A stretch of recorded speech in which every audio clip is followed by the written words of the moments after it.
I'm sorry, but you can't get into heaven right now. Sitting on a chair in the middle of an endless, white expanse, Victor glared at Meal. The angel winced behind her ivory desk, the enormous pile of paper representing his case sitting on it.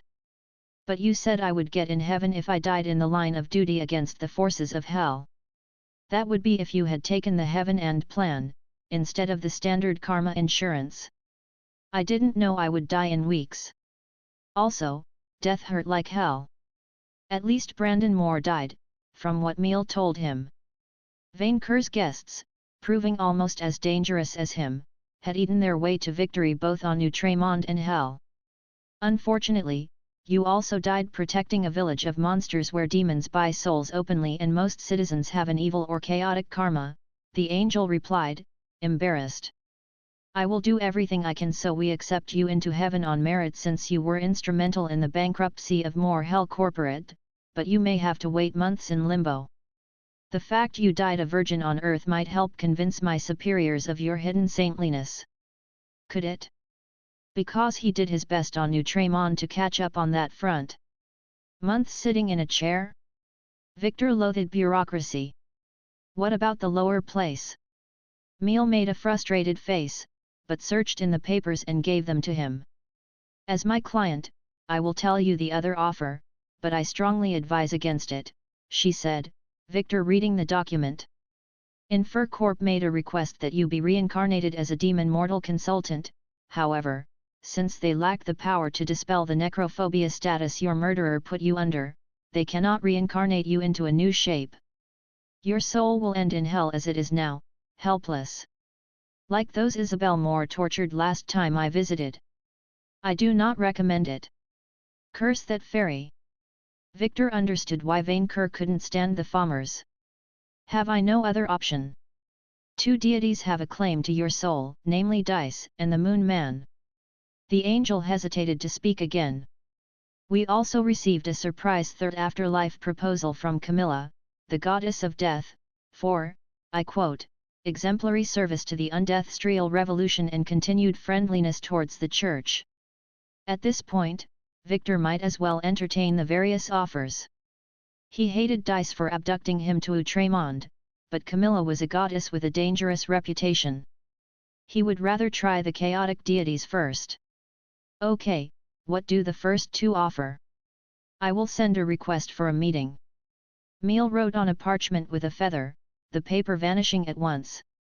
Thankfully, the Moon Man should be in one of his good phases. No rampage. No sooner did she say that an entity materialized next to them with a rumbling noise. Victor had to look up to see the full, titanic creature.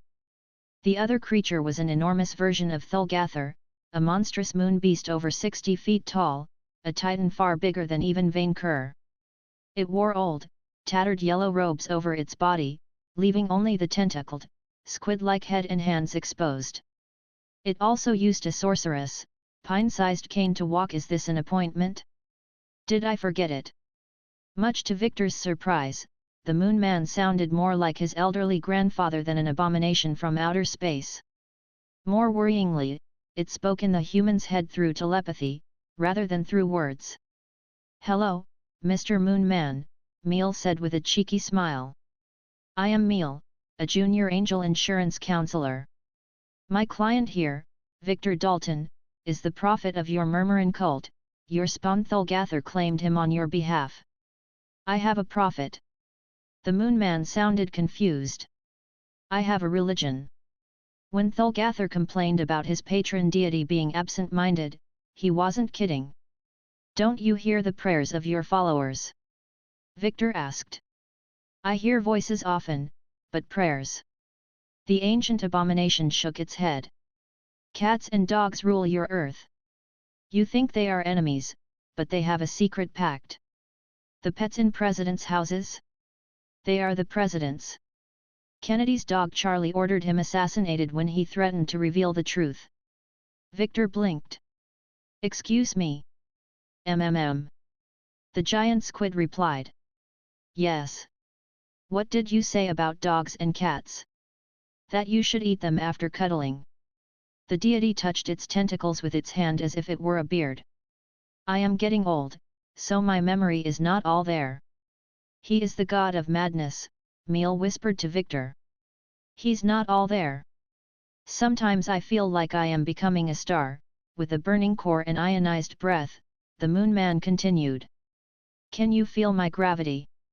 The more he heard, the more Victor doubted that God could even provide him an afterlife at all.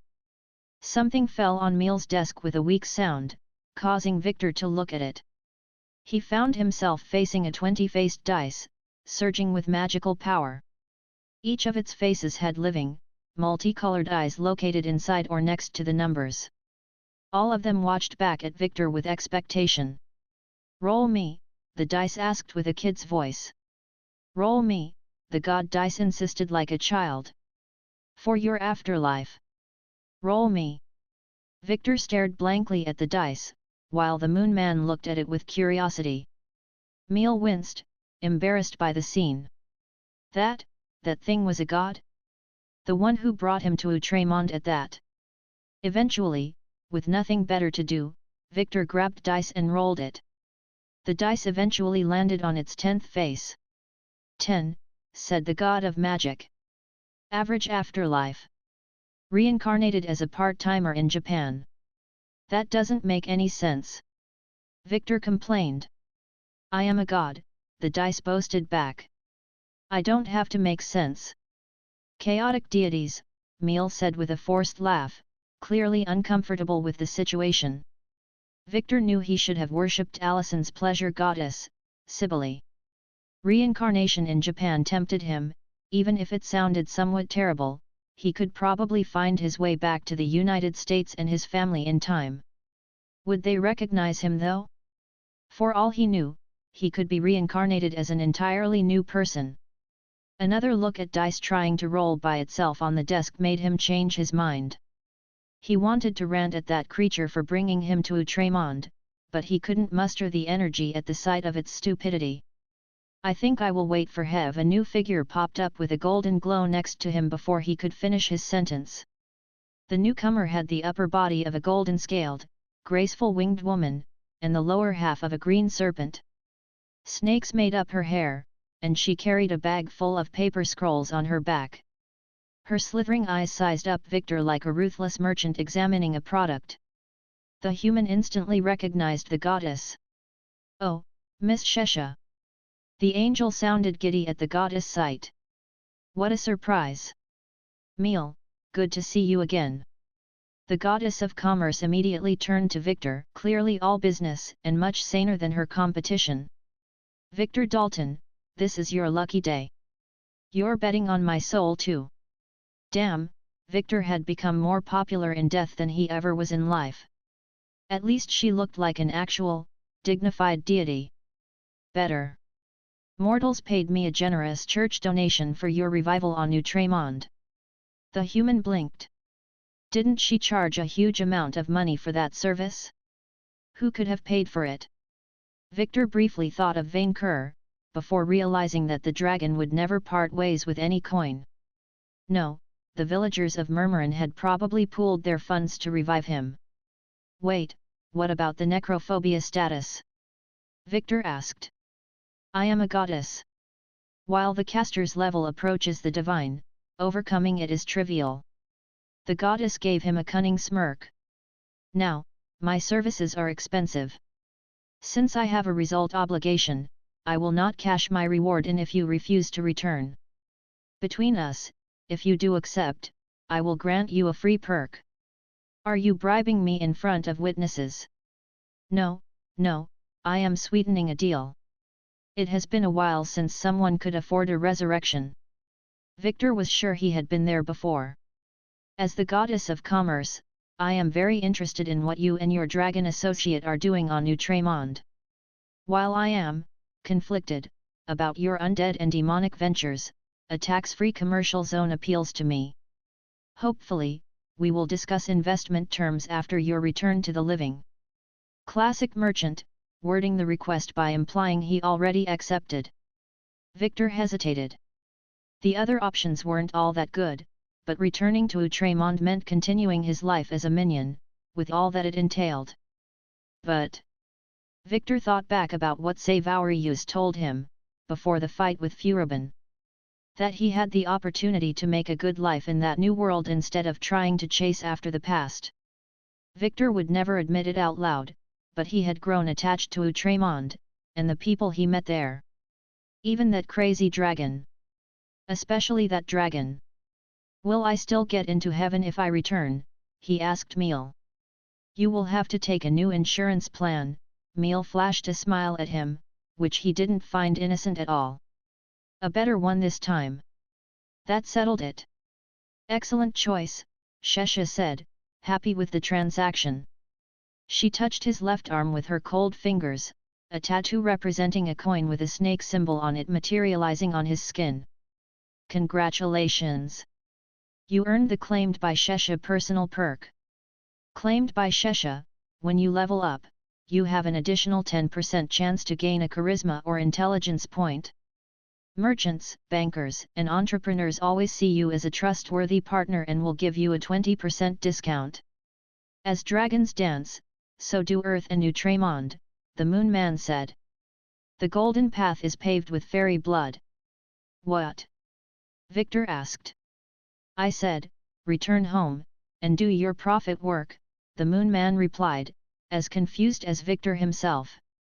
"I think," Shesha snapped her fingers, a luxurious private jet materializing out of the nothingness right next to the Moon Man. "I am the goddess of commerce," Shesha told an astonished Victor. "Trains are out of fashion, and I have taste." The door of the private afterlife jet opened, and Victor walked inside. Miel waved at him. "Come back soon," the angel said. "Yeah, right." While death had been painful, resurrection felt like waking up from a happy sleep. No sooner did Victor open his eyes, that he found Chocolatine's visage approaching to kiss him up close. "Arg!" Victor jumped in surprise, the startled priestess backing away. It was a trap. "You see, Chocolatine, I told you he wouldn't need CPR," said Allison. Victor, realizing most of the minions and Murmurins' important inhabitants, from Charlene to Croissant, had gathered around him in a circle. Malphite carried his scythe. "Welcome back, buddy." "Chief!" Pink Ranger cried at the scene. "You are alive!" As his eyes acclimated to the light, Victor realized he had been revived deep inside the vault. The gate to hell was closed, with Vainqueur's guests sitting in front of it, bellies full, shocked, and silent. "You pooled your money to fund my revival?" Victor guessed. "We all did," Croissant began. "No, we did, even Vainqueur," Allison replied, glaring at the werewolf. "Vainqueur forced you to." "But it was nowhere near enough to satisfy the goddess' greed, Victor," Jules Rapace admitted. "She demanded a price too high." "Then who paid for the difference?" "How could a dragon?" Ice Fang said, his gaze empty and distant. "Why would any dragon?" Victor slowly rose up and glanced around. Most of Vainqueur's hoard had gone missing, with a large, empty hole in the middle. Only a few thousand gold pieces, random magic items, and the crystallized princesses remained. Vainqueur himself was whining in a corner, more saddened than Victor had ever seen him. "Holy hell! My hoard!" Vainqueur whined, his hands on his eyes. "My sweet hoard!" Victor struggled to find his words, staring blankly at the hole, then back at his dragon master. "I think we should leave you two alone," Allison said, glancing at the others. Malphite handed Victor the scythe, and the chief of staff absent-mindedly took it, his mind working on autopilot. Even the dragons followed their example, leaving the old duo alone in the emptied vault. "Why?" Victor finally asked, Vainqueur looking at his chief of staff with destroyed eyes. He only had that word on his mind. "Why? This is your bragging day. You are the crown jewel of my hoard." Vainqueur regained some of his composure, forcing himself to adopt a proud dragon face in spite of being clearly shaken. "If it hadn't been for you, I would never have gathered it in the first place. You were worth more. With you gone, what was there to brag about?" That very instant, Victor realized he would never leave Vainqueur, no matter what. He no longer wanted to. You know. Victor trailed off. You have become a lot more than a master, your majesty. You have become a friend. What is a friend? Some kind of minion. That means I will stick to you no matter what, even if I'm released from service. You better, minion Victor, because I forbid you from sleeping until you have reimbursed your debt to me, which is, Vainqueur took a long breath. 12,545,133 gold coins. Which is added to the life debt you owe me for raising you as my prized chief of staff. 12 million in debt? Damn, it was his student loan all over again. Okay, Victor replied, strangely at peace with it. I will find a way, your majesty. Then you will work until we both become gods, and order this greedy goddess to reimburse me in full for this vastly overpriced service. Sure, Victor replied, as Vainqueur kept ranting and venting off, the dragon regaining his previous proud demeanor. He could settle on becoming god of minions everywhere. It paid well, and from what he had gathered, he wouldn't be worse off than the others. After he finished cursing Shesha, the gods and merchants in general, Vainqueur calmed himself. Minion Victor. Yes, your majesty. As you wish, I promote you to my first and only friend, Vainqueur declared, in his own, greedy way. You better prove yourself worthy of that honor. I hope so, Victor replied, before correcting himself. I will. I want to puke, Furubin finally spoke up from inside his scythe. Watching you gave me diabetes.